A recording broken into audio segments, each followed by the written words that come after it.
there. But the big story as you go into this week that potentially has impacts for our week is going to be Tropical Depression 10, which formed earlier on in the day. You can see just off the Yucatan Peninsula, there's that swirl in the system here. And then about what we can expect with this system. Right now, there's still really two lines of thought of what can happen. There's still some spread in the models. The first being a more inland track, and then the second being a more coastal track, if not even out at sea, as it continues to work towards the northeast. So you'll see some of the differences here in some of the models, and it does have some pretty big impacts. Track 1 would likely bring us a lot more rain. But we're going to see a weaker system over South Carolina, bringing plenty of moisture. This is what we call precipitable water, so the amount of moisture in the atmosphere. This dark green right here indicates extreme levels of moisture, even for the tropics. And you can see being pulled along with Idalia as it moves across South Carolina.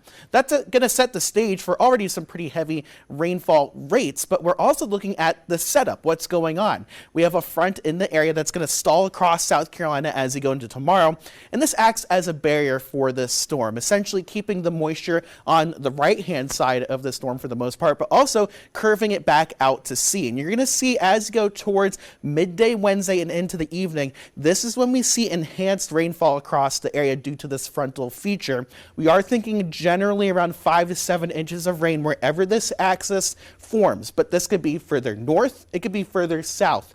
And we're going to really get into more of that detail when we get closer to the system actually moving through South Carolina. But in the forecast model, here's how things are going to move throughout the night. This is 7 p.m. Still seeing some pretty heavy rain in the viewing area, but it's going to work from west to east that we're going to dry things out. So 9 p.m. starting to see that back edge of Idalia pushing through the Midlands. By 11 to 12 o'clock, we're starting to dry things out. But I want to really zoom in on Aiken County here, because notice we're starting to see some pink here. And on the corner of your screen, you actually see that indicates between 58 and 75 mile per hour winds being picked up by radar. Now this is pretty far from the radar site, which is at the airport here in Columbia. So this is well off the ground, but this is indicating that we're at least seeing some stronger winds aloft being moved into the area as Idalia starts to work towards the east. So I would expect winds at the surface to also reflect that. We can see that in the current surface wind gusts that we've seen across the Midlands, and it's a little bit on the higher side as you head out towards the west. Storm force wind gusts moving through the viewing area. I think around 7 to 8 p.m. is when we're going to see the bulk of that moving through the region. You can see here on our model, these darker blues indicate gusts of tropical storm force. And that's going to continue through about midnight here, just like the rain, as it continues to push off towards the east. So